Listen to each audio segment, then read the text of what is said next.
95% of a U.S. Army sniper's mission has nothing to do with pulling a trigger. It is lying motionless inside a hand-built suit exceeding 50 degrees Celsius, eating cold rations without scent, sleeping in 20-minute shifts, and going days without a single trace of your existence. In one class, only 4 of 46 made it through, not because they couldn't shoot, because they couldn't endure what the job actually demands. Inside the sniper community, the image of a lone marksman is a myth that doesn't survive first contact with reality. The actual job is built around a 2-person team, 1 sniper, 1 spotter. Both are trained to switch roles, but their survival depends on seamless cooperation, not solo heroics. The division of labor is clear. One tracks wind, light, and movement through a spotting scope, while the other maintains firing readiness. But for 95% of the mission, neither will fire a single shot. The U.S. Army Infantry School's sniper curriculum spells it out.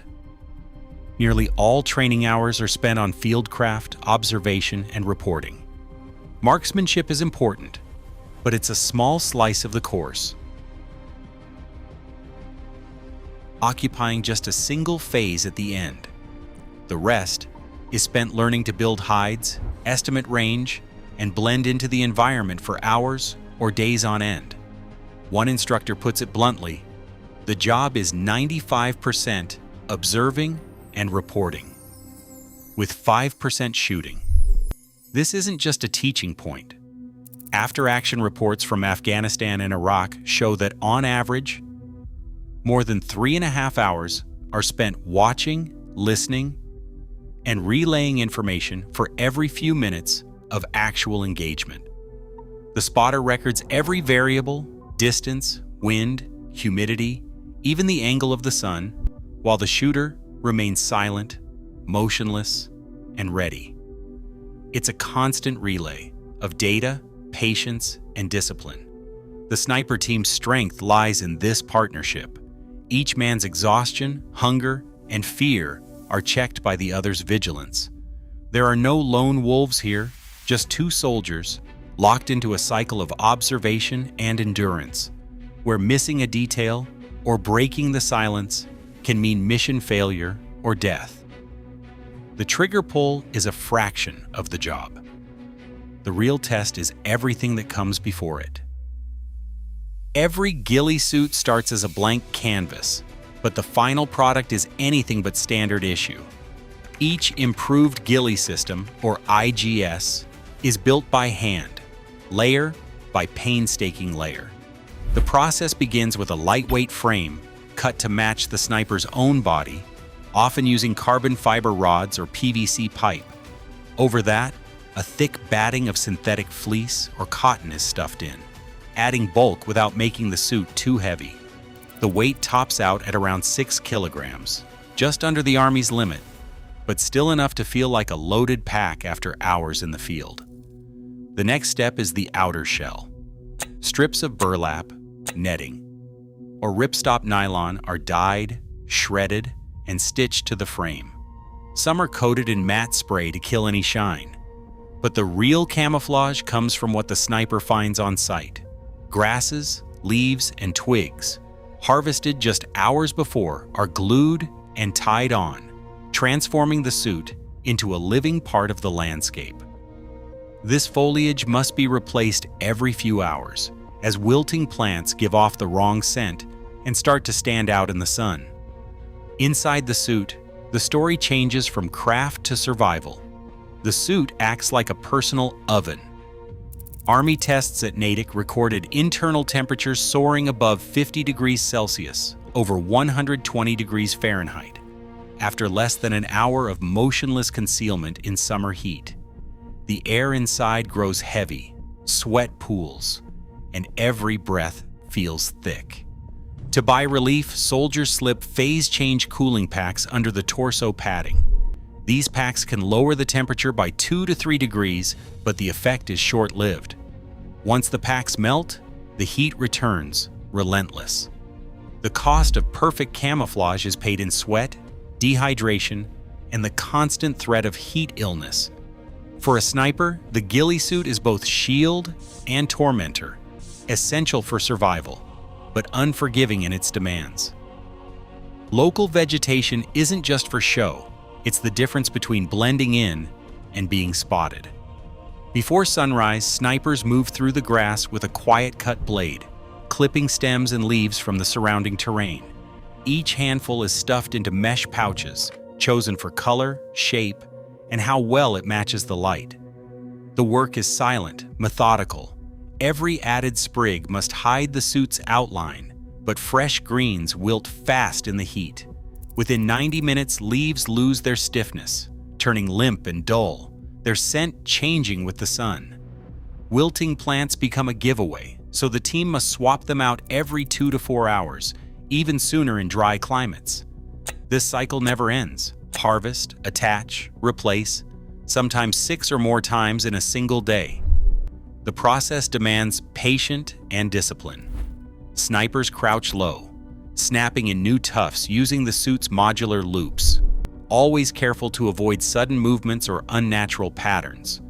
The burden isn't just the weight of the suit, but the constant silent labor required to stay invisible. Sleep is rationed in minutes, not hours. Army doctrine prescribes a micro-sleep rotation, 20 to 30 minutes of rest, 20 to 30 minutes of watch. One man stays locked on the scope, eyes tracing every flicker and shadow. The other, head down, body curled behind the rifle, snatches a nap so brief it barely counts as sleep. This cycle repeats, round the clock, for as long as the mission demands. Over a span of 48 to 72 hours, neither sniper receives more than a handful of fragmented naps. The rotation is strict. A table pinned inside the hide lists each shift, down to the minute. Every swap is silent, choreographed, and necessary. Even the smallest lapse, an extra 5 minutes of sleep, a missed handover, risks disaster. The method is called polyphasic sleep. It's not restorative, but it keeps the brain from slipping into full shutdown. Instructors at the infantry school warn that after 8 cycles, reaction times slow, memory falters, and judgment slips. But for a sniper team, it's the only way to endure days inside a ghillie suit, unseen and awake, when the mission leaves no room for error. Nothing about a sniper's life inside the hide site is left to chance. Not even eating or using the bathroom. Every item is chosen for silence and scent control. Meals are cold MRES, torn open inside a zip-sealed bag to trap odors. Heating elements are banned. In Helmand Province, a team once tried to warm their rations.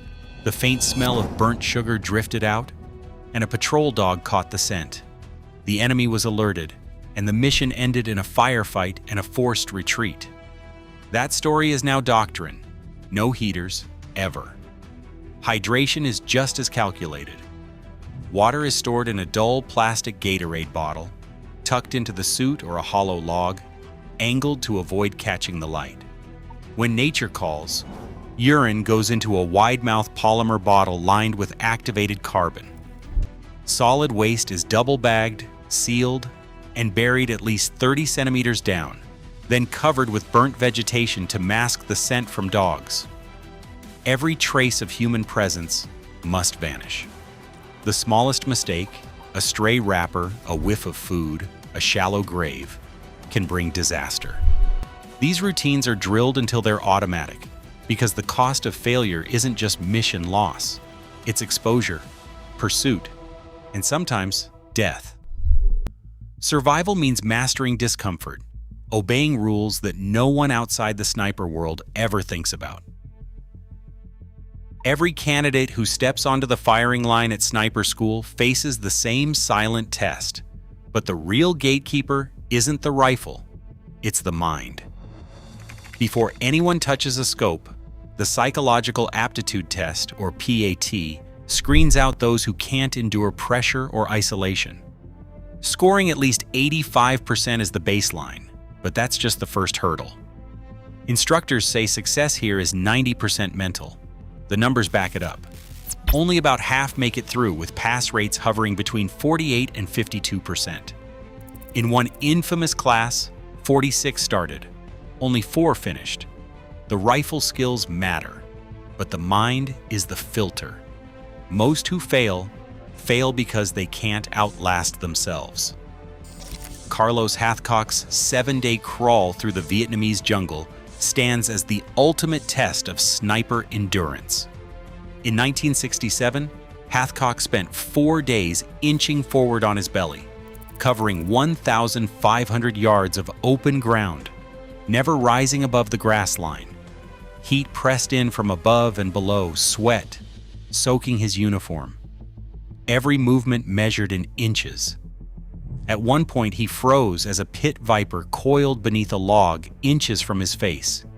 He waited, unmoving, until the snake slid away.